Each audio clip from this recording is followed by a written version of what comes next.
Audiences behave differently when communicating remotely because of three main reasons. Number one, as you mentioned, they're braver to multitask. The longer a video call is, the more will the customer find ways to do other things, right? So the next question is, how do you draw the attention of the audience to the screen, especially if you're sharing a screen, you're sharing a PowerPoint slide, you're sharing a spreadsheet, or you're asking them to watch a video? Number two, they can be physically present, but they can be mentally absent. Even if you make people turn on their videos, it's not like you know what they are doing in front of their screen. Case in point, this is important. When we talk to someone, we don't look at the camera, right? Most of us don't. Can you give me an exclamation mark? Where do you look at? You look at the screen because you're looking at the face of the person on video. It's not going to be comfortable looking at that tiny dot all the time. So what do? You look at the grids. You look at other people, and so they're not exactly looking straight into your eye. What does that mislead? What does that do in terms of misleading? Some people can look somewhere else, but they are listening, writing, typing, watching, doing something else as well. So the mind wanders because you don't have a focal point.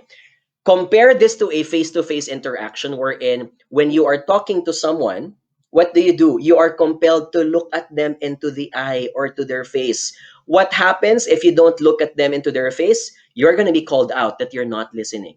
You can't do that in virtual meetings. You can't do that in video conferencing as well. So the next question is, how do you keep the audience thinking and how do you keep their interest to the point that they can start asking questions?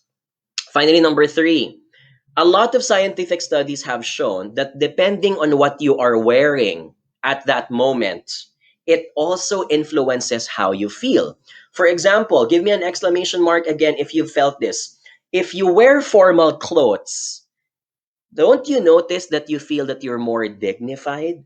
When you wear formal clothes, don't you think you have this, how do you call this? You have this urge to act like you are a formal professional, as if you're a respectable person, right? Have you felt that way?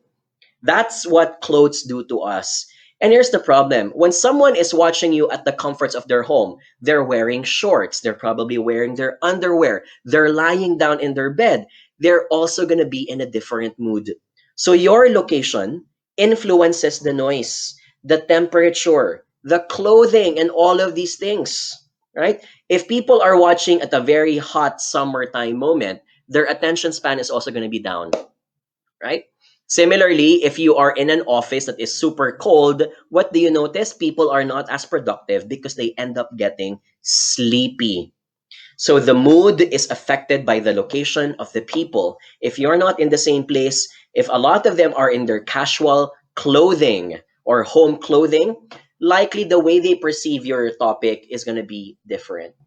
Yes? Right? So how do you pace the conversation based on your objective, even if they're not on the same wavelength of mood?